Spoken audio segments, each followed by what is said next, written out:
और आइए खबरों को विस्तार से देखेंगे। बाराबंकी में एबीवीपी कार्यकर्ताओं पर लाठीचार्ज मामले में रिपोर्ट सरकार को सौंपी गई है। सीएम योगी के आदेश पर यह पूरी जांच हो रही है।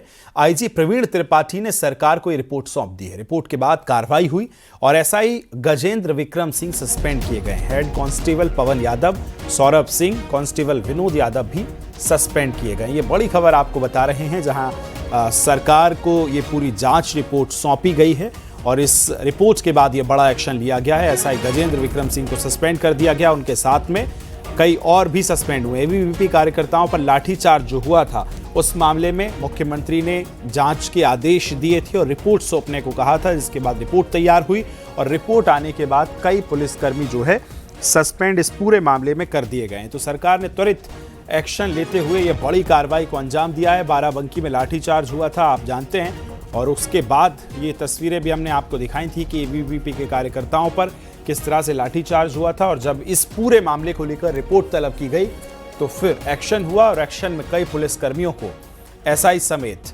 गजेंद्र विक्रम सिंह समेत कई पुलिस वालों को सस्पेंड कर दिया गया है।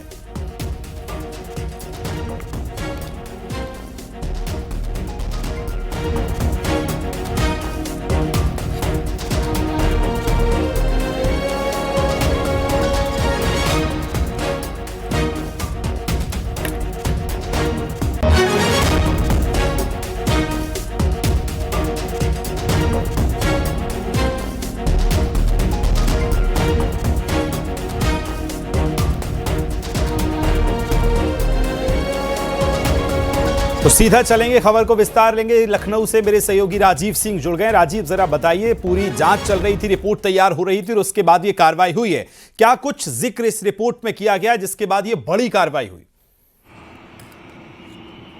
देखिए, बीते दिनों एक लंबे समय से, कई दिनों से एबीवीपी के छात्र जो हैं श्री राम स्वरूप मेमोरियल विश्वविद्यालय के खिलाफ प्रदर्शन कर रहे थे। उनका ये आरोप था कि विश्वविद्यालय विधि संकाय की बिना मान्यता के कोर्स संचालित कर रहा है, जिसको लेकर वो उनके खिलाफ कार्रवाई की मांग कर रहे थे। लेकिन इसी दौरान उन पर लाठीचार्ज किया गया, जिसके बाद ये मामला मुख्यमंत्री योगी आदित्यनाथ तक पहुंचा। जैसे ही ये मामला सीएम तक पहुंचा, उन्होंने इसकी विस्तृत जांच के आदेश दिए थे। अयोध्या के आईजी और कमिश्नर को इस पूरे मामले की जांच रिपोर्ट सौंपी गई थी। फिलहाल जो आईजी ने अपनी प्राथमिक रिपोर्ट सौंपी है, उसके आधार पर संबंधित चौकी के इंचार्ज समेत 3 सिपाहियों को निलंबित किया गया है, जो उस वक्त एबीवीपी के छात्रों पर लाठियां मारते हुए नजर आ रहे हैं, लाठियां चलाते हुए नजर आ रहे हैं। लेकिन अभी ये जांच पूरी नहीं हुई है, विस्तृत जांच अभी भी जारी है कि इसमें क्या इंस्पेक्टर की भूमिका थी, क्या सीओ की भूमिका थी।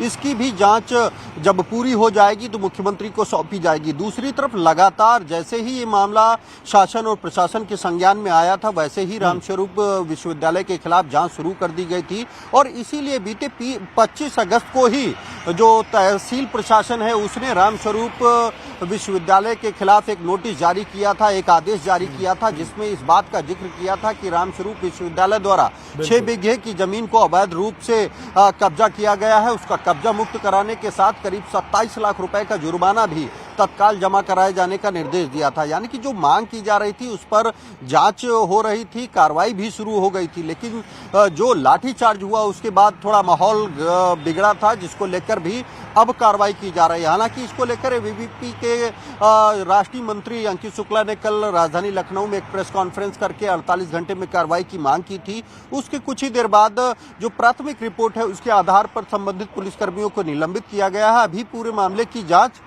जारी है।